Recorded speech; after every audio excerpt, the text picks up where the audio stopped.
Our Father and our King, again we are grateful for who you are.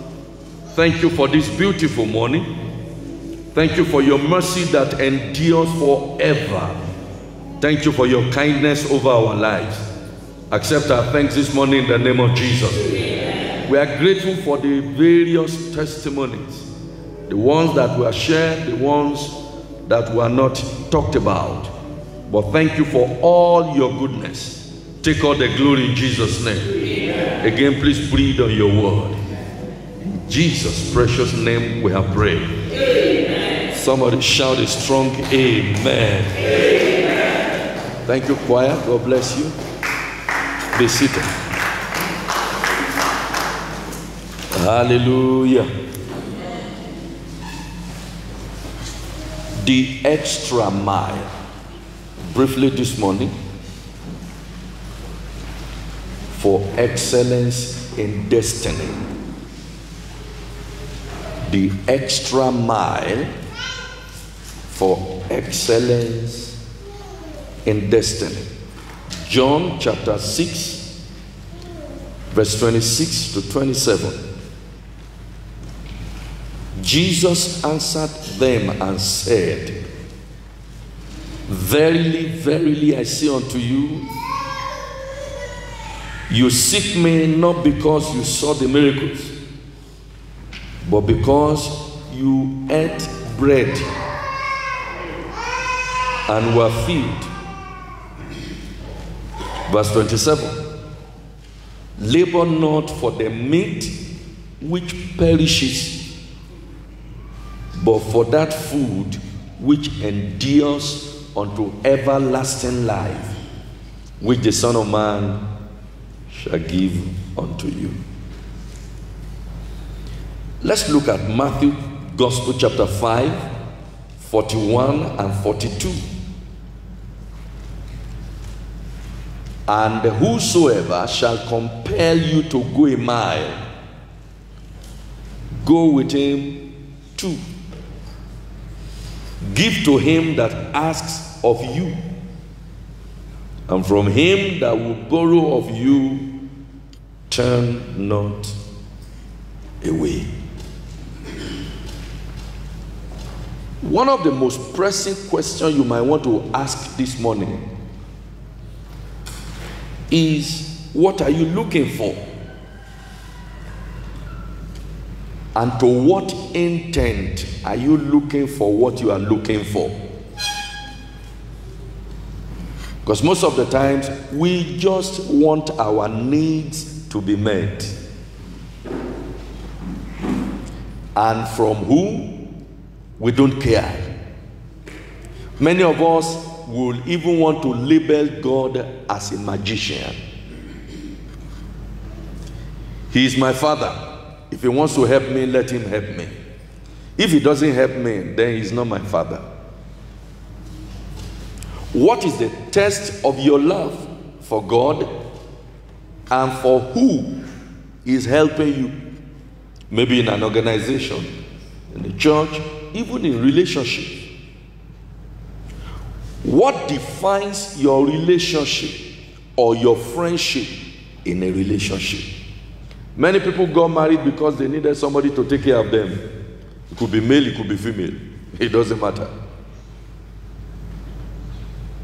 What defines your relationship or your friendship? Will you want to think that it is self-centered or mutually exclusive? There is a need, according to Luke Gospel chapter 12 verse 34. Luke Gospel chapter 12 verse 34. There is a need to appreciating our treasure and then putting in place where our trash belongs. Luke 12, 34. For where your treasure is, there will your heart be also. That means where your heart is, that is where your treasure is positioned. And there are many of us that have misplaced our priorities. such that we do not take cognizance of the heart. Proverbs chapter 4, verse 23. Keep your heart with all diligence, for out of it are the very issues of life. So the most precious thing you have given to you by God is your heart.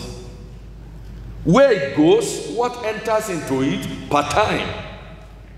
You must be careful. So God always wants to deal with the situation of your heart. Situation of your heart before determining your destiny. God is interested not only in the end, that is in the result. God is interested in the route, in the channel, in your course of action, in your chosen dream. God is interested in your state of heart, which translated to what we saw in John chapter 6. Why do you come? What defines your friendship? Do you love Jesus? Agreed, he loves you. The Bible says, for God so loved the world, he gave his only begotten son. Do you love God? Do you love that sister, that brother that is sitting close by? Or it is for what you want to get from him, or for what you want to get from her? What motivated me to asking my wife to marry me? And sometimes when we learn to think deeper about what to give, not necessarily what to get, our lives will be better for it. Which is why the extra mile is what commands a life of excellence. Why did you drop some of the friends you used to have? Was it not that they couldn't service your ego? They couldn't give you the loaf of bread that you wanted. How come suddenly some of the people you will call 10 times in a day, or you chat with 10 times in a day, you no longer chat with them once? Because they have nothing. That's the way we put it. They have nothing to offer us. Don't you have something to offer them? Let us attempt to check our thematic text. You remember where we read earlier in Matthew chapter 5, verse 41 to 42. If somebody asks you to go 1 mile, go with him 2 miles. Number one thing I discover is when Jesus calls a man, that is, when you come to Jesus, have this understanding that it is not about you, it is in the interest of Jesus. An interest, I mean, it is in the profiting of Christ, primarily. Never you think that coming to Jesus is to do you favor first. I need healing, that's why I came to Jesus. And so many things could bring you to Jesus. But by the time you eventually get to Jesus, you'll be having bad dreams, so I come to Jesus. I don't have a job, I come to Jesus. I need a wife, I come to Jesus. By the time you get to Jesus, you must understand it is about him, not about you. Matthew chapter 6, verse 33. This is where some of us miss it. Thinking that coming to Jesus is so that he can become our Father Christmas, kind of. Seek ye first the kingdom of God and his righteousness, and all these things. So what you consider as central, they are actually extra. They are actually addition. But he wants you to buy into the product before he can give you anything extra. Many of us, we have discarded the product Jesus. Many of us, we have discarded the service that God wants to give unto us. The in thing, the main thing, the treasure. And we are pursuing after trash. Jesus called his disciples Mark Gospel chapter 3 verse 14. Mark Gospel chapter 3, let's look at verse 14. And he ordained 12, and that they should be with him, and that he might send them. Every time you come to Jesus, it is for him to equip you, and then you represent his interest. There are several of us, not in this church, I mean to say, but in the kingdom, who are too difficult for Jesus to handle. Too difficult for God to handle. A clear example is Nebuchadnezzar. He exalted himself by reason of what God has given to him above the throne of God. So Jesus said, why do you seek me? They said, it's because you are Jesus, you are the Lord. He said, no, it was for bread. What a very cheap life. That the reason you are looking for Jesus was what to eat. The reason you are looking for Jesus was to get husband. The reason you are looking for Jesus was to get a car. The reason you are looking for Jesus was to get a job. And does it bother us that the moment some of us get what we want, we disappear? Does it bother us that our zeal for Jesus begins to diminish after our marriage? What else do we need? I'm a married man. I don't have time for this. After the job, you know the work is too demanding. Sometimes, even after a ministry, you know, to be a pastor is not a joke. And so God cannot attend to you, and you cannot attend to him in your secret place. After a title, prophet, apostle, evangelist, bishop, and then God can no longer manage your life. Look at John chapter 12 verse 26. If any man serve me, let him follow me. If you make up your mind that God is your sole interest, he says, follow me. You know what that means? You know what that means? Walk me. If any man is interested in serving my interest, let that person follow me. Can I ask you, sir? Can I ask you, ma? Who have you been following? Many of us are following the idols of our hearts. Who have you been following?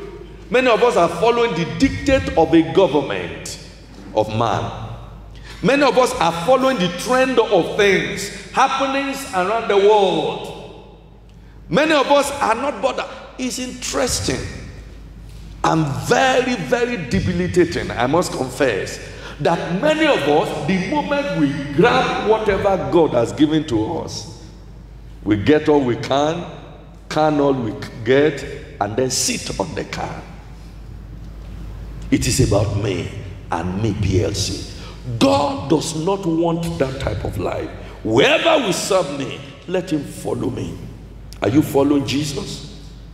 And until you follow Christ, said, where I am, there shall also those who serve me be. Where do you think you are in the presence of God?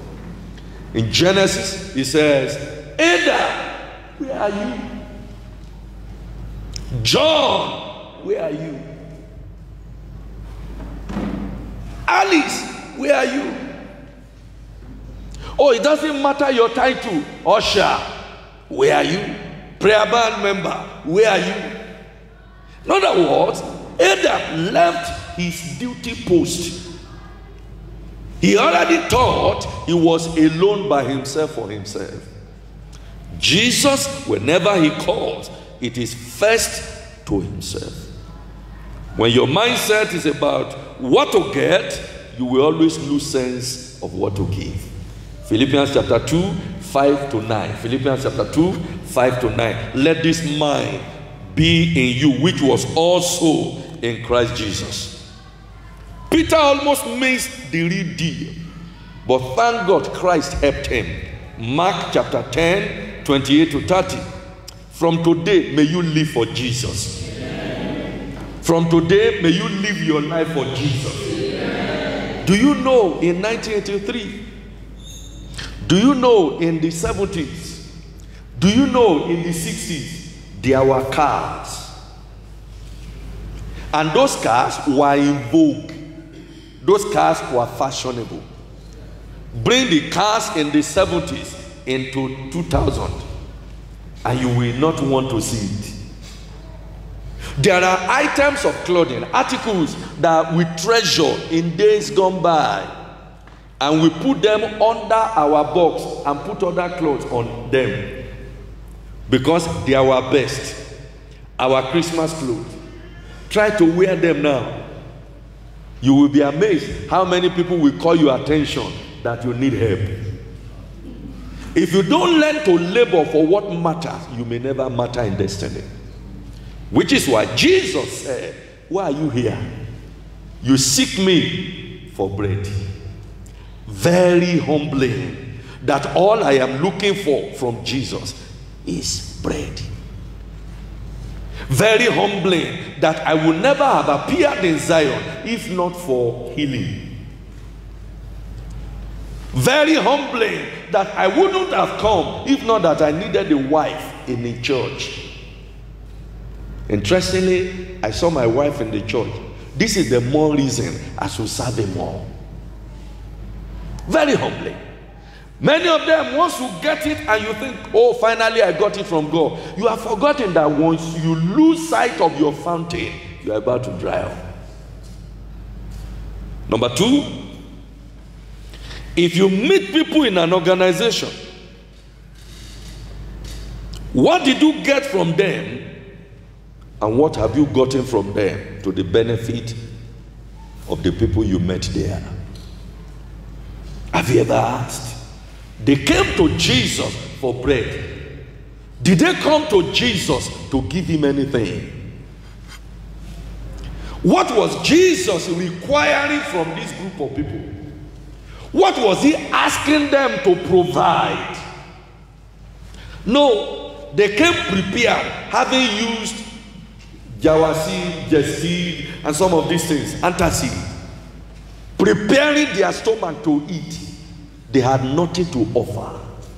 As you are seated here this morning, what do you have to give to God? If your heart is given over to Jesus, then it means the blood of Jesus is not in vain. But if all that you are made for and designed for is to collect from Christ, then you have not started. 1 John chapter 5 verse 16.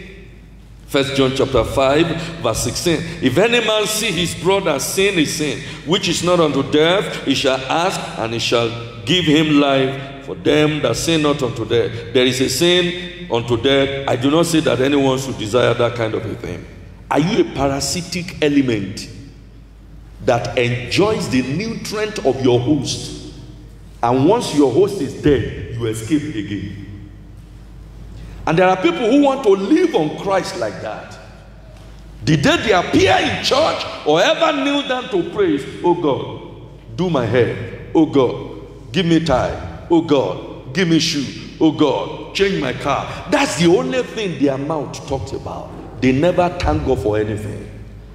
And there are human beings like that. The moment they appear and the husband says, any problem? Say, small, just small. I want to change my handbag. That is the only time their husbands get their attention. Cheap sellout. They are never sold out to that relationship. They came to Jesus. Imagine men of honor. Imagine honorables. Imagine senators in their days. Imagine theologians in their days. The Sanhedrins, the Pharisees, they came to Jesus, and all they are looking for was bread. Meanwhile, John chapter 4, see verse 24, thereabout. Those who serve me, worship me, must worship him in spirit and in truth. They didn't come to worship God, they came to collect from God. Whose needs have you met? When last did you meet a need in your life. Look at 1 John chapter 2 verse 19. 1 John chapter 2 verse 19. Look at what the scripture says. They went out from us, but they were not of us. This is very deep. They went out of us, but they were not of us. I pray for you in the exalted name of Jesus, you will not backslide. Amen. They went out of us. They have a semblance that these guys must be from Jesus, but they were never part of Christ. What do you have that you have been giving people? Or what exactly do you have that you have been collecting? Will your organization fold up by reason of your coming? Will your organization fold up by reason of your living? Every time you appear in anywhere, you should be an addition, a blessing, not a burden.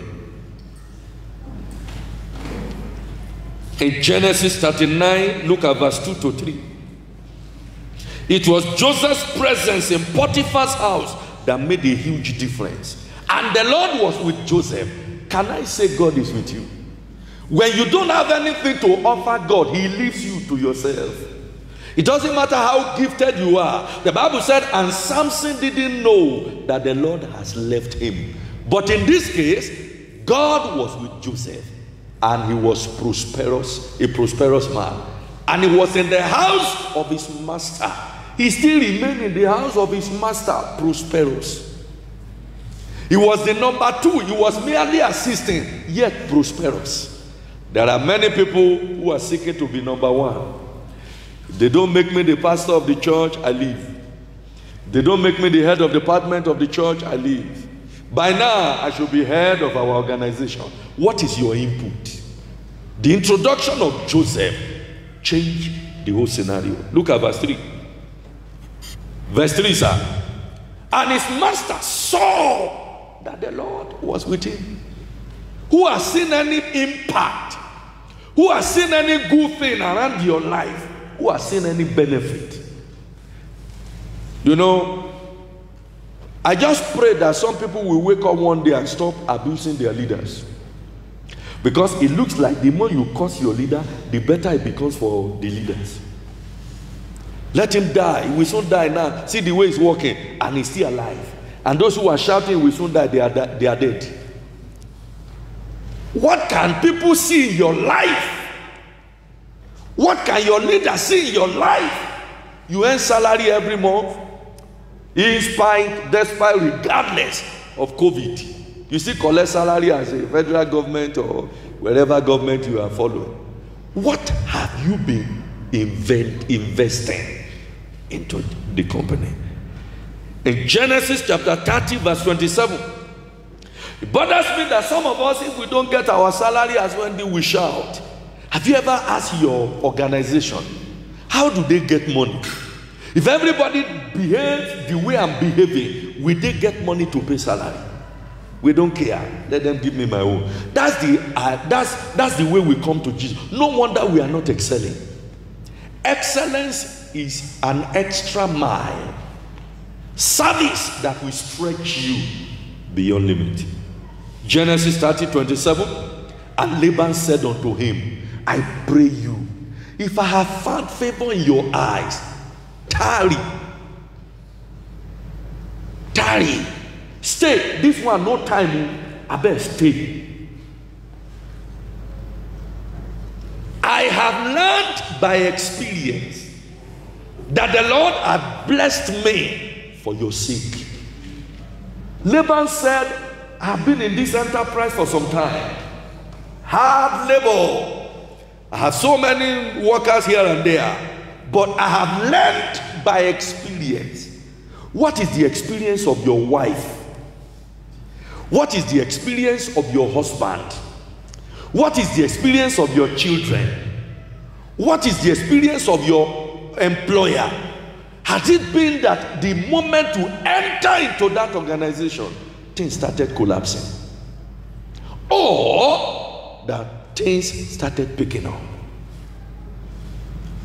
I've learned by experience. So Jacob's presence made the difference in the business of labor. For Jesus, look at what Isaiah said in chapter 53 verse 2 and also verse 5. The increase of his kingdom in Isaiah chapter 9 verse 7, you remember, the increase of his kingdom is without end. But in Isaiah chapter 53 2 and 5, Jesus poured himself for mankind, and it was a tender plant growing out of a bad ground, out of a harsh weather, yet he still had something to offer. May I tell you this? The harsher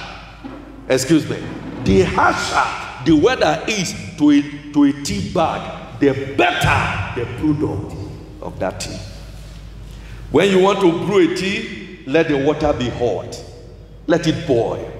The more it boils, the more it lets out what it has. What do you have that affliction is bringing out? What is your hunger bringing out for the benefit of destiny? Some people will rather curse God. Some people will rather curse the government. This group of people gather themselves. Excuse me, sir, we are hungry. You are the one in charge of bread. And they wanted to turn Jesus, the maker, to becoming the baker. And he said, I know why you are here. It is for what to eat. And you know, Jesus could have given them the food, but he was teaching them that there is a better level, there's a greater realm they need to get to. I am praying for somebody this morning. You will not waste away. Amen. Say stronger, amen. Amen. Number 3, the extra mile that commands excellence, kind of attitude, selfishness, is the spirit at work in religion. That's what I discovered from that thematic text.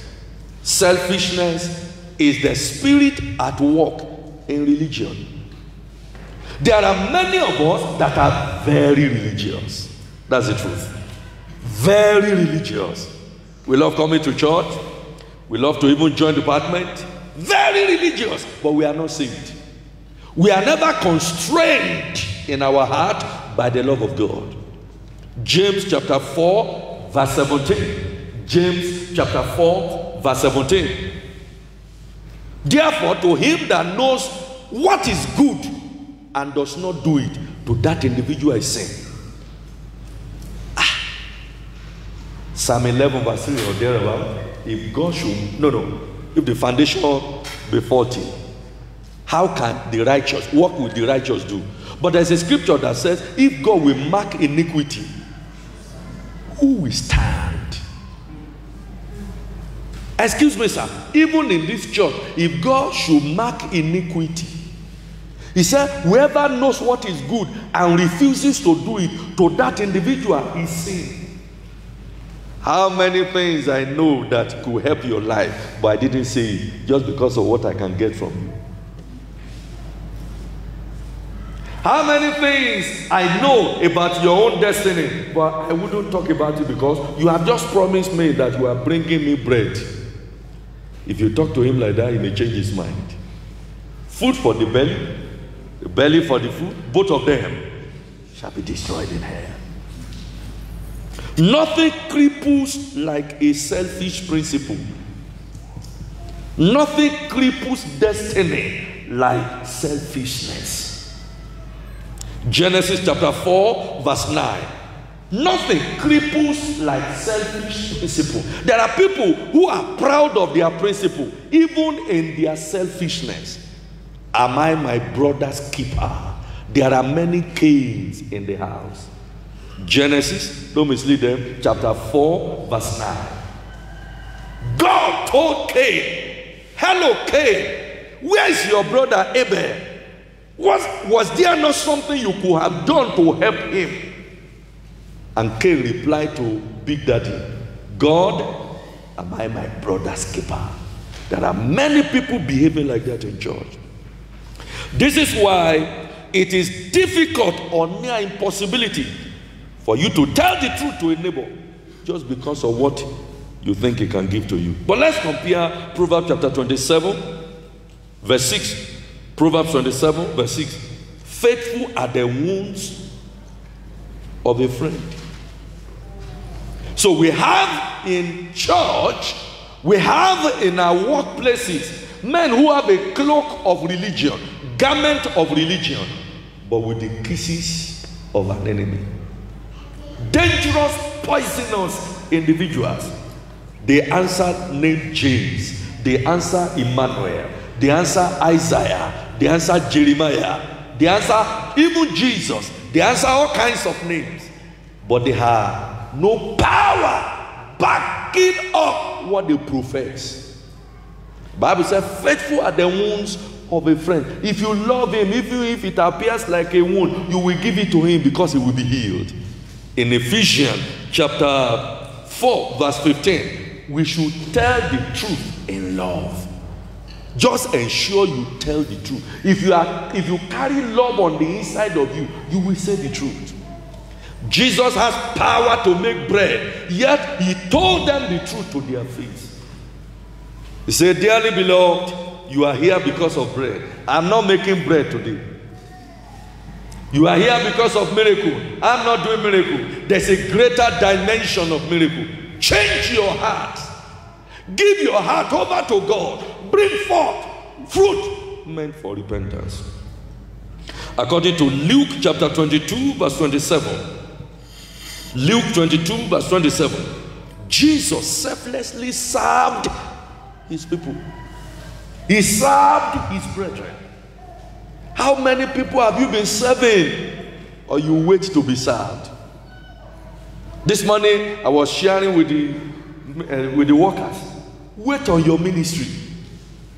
There are too many towns in spiritual arena who have no business asking God, what can I do with the assignment you have given to me? How can I add value and color to it? No, some of them, many of us, we even disappoint the generation we are sent to, and we laugh it off. We laugh it off. We make a mess of the assignment. We make a mess of the message, and we laugh it off. Of what use is asking you to run an errand in the behalf of God, the president of the whole world, the governor among the nation, and then you didn't do it well, and you are laughing. Should you be alive? The reason you are alive is to worship God. When you don't do it in your assignment, then you are saying, God, why should you keep me alive? Why have you suddenly become a burden in the eyes of God, and you are still eating? Selfishness makes people to think that once it is not done their own way, no other way can work well. And do you know, some people even pray that certain things will not work just because they did not take their own advice. They are in church. They are in church. Oh, when you talk about witches, you think about people who fly at night. Oh, you are still a cake. There are refined witches and wizards who will only listen to people's prayer and carry the news to where it will not work. And they are in church. Some will tell you that if it does not get bad with others, it can't get well with them. They are in church. They don't care whatever happens to any man. All that bothers them is what is happening to me. Me, PLC. God didn't call you to be complacent and complicit in a cover-up. God never did. He called you to be a witness. God called you to be a witness, not an accessory. God called you to be a witness, not an accessory to evil in your neutrality. Oh, I just don't want to bother anybody. I'm by myself. You are an ambassador of Jesus. You can make a difference. Remember, not to be part of the solution in your organization makes you a problem of that organization. I don't know whatever happens to them. I don't care. You are a problem. Mark Gospel chapter 3 verse 25. And if a house be divided against itself, that house will not stand. In Matthew chapter 12 Verse 25. And Jesus knew their thoughts and said unto them, every kingdom divided against itself is brought down.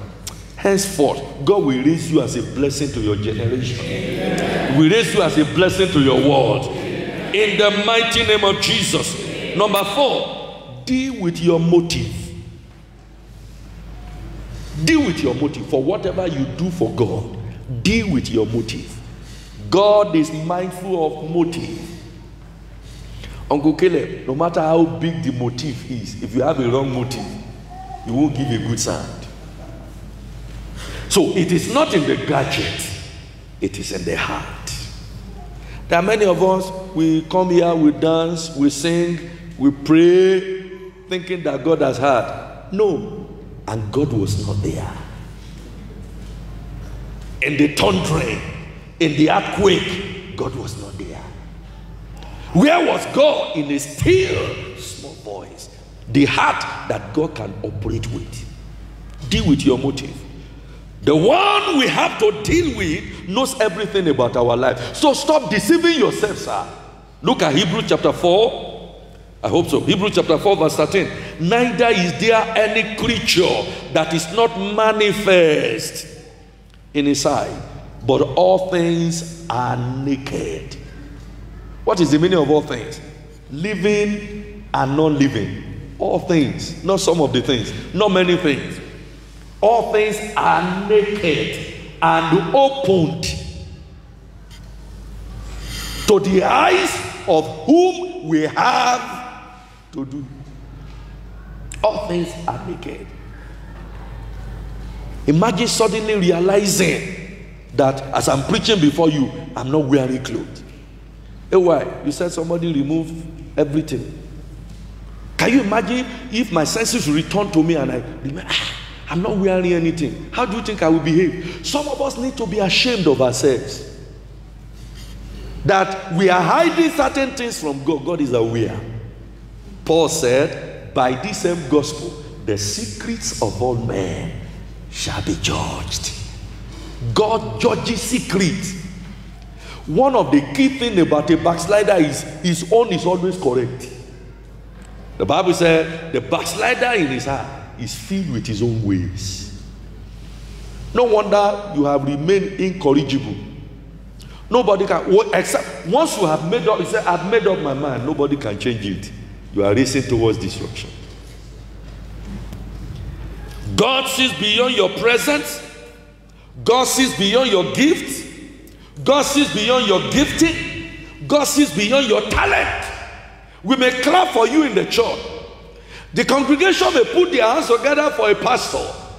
And God said, I didn't send you. You remember the scripture. He called them to himself so that he might send them. If you were not sent by God, you have wasted energy. 1 Samuel chapter 2 verse 3. By God, actions are weighed. One of the most dangerous persons around you is the one that pretends to be better off than the leader in an organization. Every time they say, let's go this way, he will come and say, don't mind anymore. That's how they behave. And I discovered with something with wasters. I was sharing with the ministers yesterday. They don't leave, but they make others to leave. Judges chapter 6. They are wasters at the verge of harvest. They don't bother you. They don't go for evangelism. Well, of what use? Why should we go for evangelism? Evangelism, pastor will come and say, let's go for evangelism. Although she may not come for prayer, Bible study. But then she will say, let's go for evangelism on Tuesday. They will not go. But they wait. Let them bring the harvest. And then they try to join a department. Maybe like a cleaning department, any department. They just join a department. Then the waster will appear. When did you come? Who asked you to join? Have you been baptized? Do you have SOD certificate? Have you gone through Bible college? Do you know that this church is different from other churches? Is it not redeemed? It's redeemed, but there's a way we do our things. You can't be jumping up and down every time. And then with much talking, like the wife of Potiphar, they will weigh him down or weigh her down. And then suddenly he said, I don't think I like this church. He said, even me, you know, but so what can somebody do? But anywhere you can go that will make you go to heaven, better go there.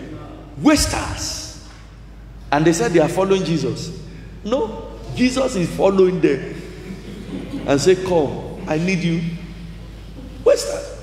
When the harvest was set, my dad had a cash crop.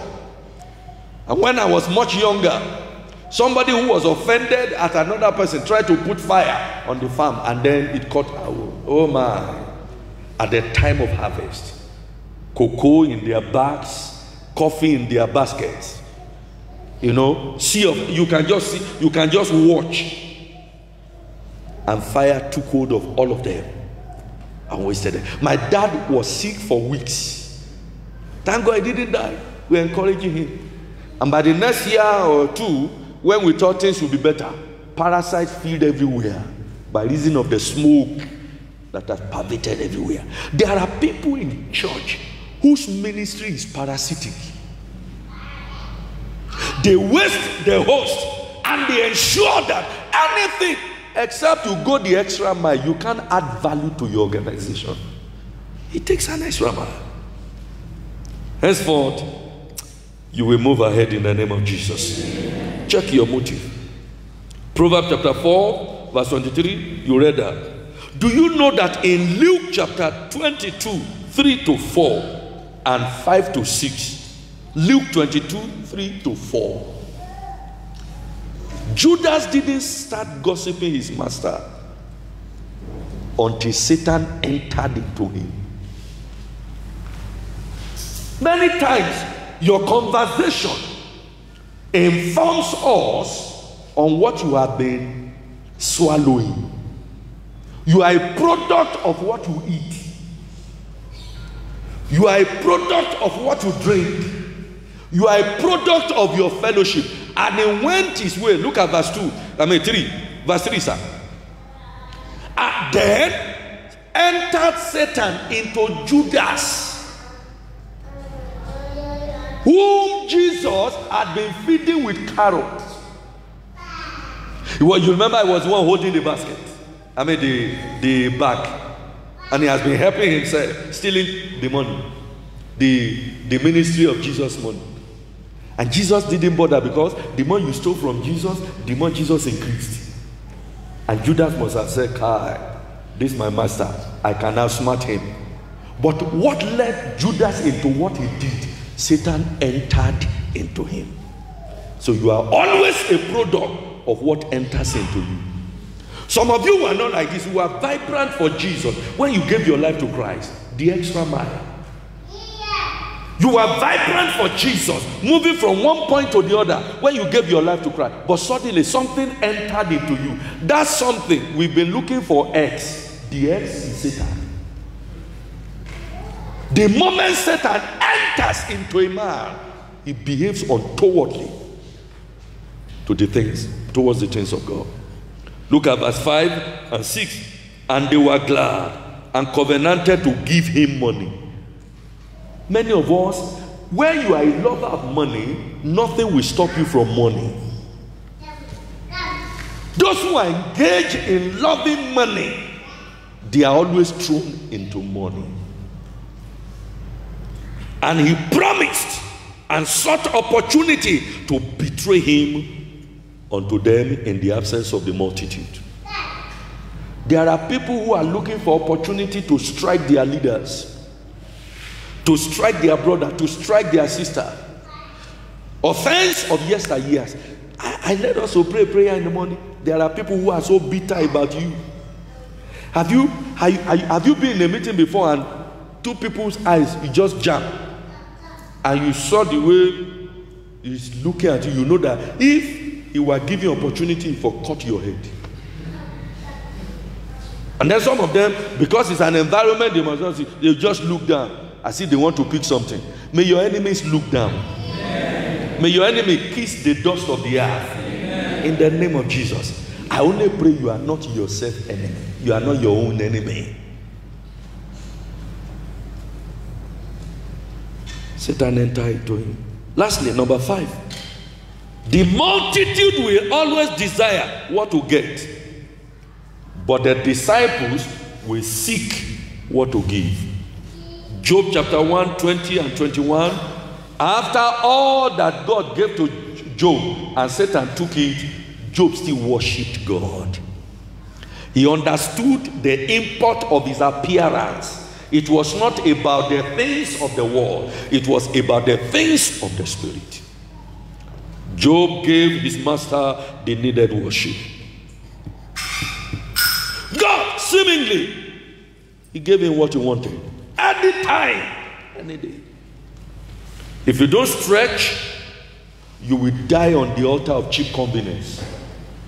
That's why this morning, the advice is go the extra mile to pleasing God.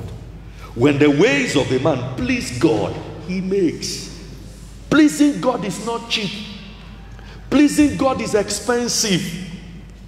Being at your duty post is not cheap. Being at your duty post is expensive. Doing the needed thing at the right time for the right reason is not cheap. It's expensive. But until you are willing to stretch, you will die cheaply on the altar of cheap convenience. If nobody can talk to you, better begin to talk to yourself. If nobody is advising you, you had better begin to. My dad told me that anywhere you are and they are correcting other people's children, he said, learn from it. Behave as if you had no father and learn from it. Some people are even happier when nobody is correcting them. How many of you graduated from correction here? Don't raise up your hand. I know many of us. When you now felt big, your mother no longer beat you, your dad no longer beat you, and then you can walk with your dad and say, Dad, this is the way we do it. He said, don't do it like this. Say, Daddy, you know I said this is the way we do it. I saw one cheap woman on television, very cheap. He said the only thing she obeyed her father on was when she did one particular course, and the rest she did not obey her father. And she said she was better for it. What kind of relationship is that? And you can take it on air and air your view. What a bad view. It's a pollution. There are people, the only area they agree with God is our Father who art in heaven, give us today's bread. Every other thing, you are your own God. Heaven may be your own, but this earth, we are the one working on it. And if you are tired, you can kill us. There are people who behave like that. Brethren, if you will earn, then learn. If you will earn, then learn. Some of us looked at AY this morning when she said, when I was in my 500 level, 500. Say, hey, now what? You can't stay, you can't finish at 300 level or finish at 400 level and now say my learners colleague. They will, section 2, subsection 3, 2C will drive you out. So you have to go through it. If you will earn anything, you must learn. Many of us are not learning. Sometimes I stop. When last did anybody say, sir, why don't we do it like this? If it's been a while, I now begin to ask God for help. Quality people you should build around you who will tell you the truth and not flatter you into destruction. They are more than money. Quality people, they are more than money. They are more than cars.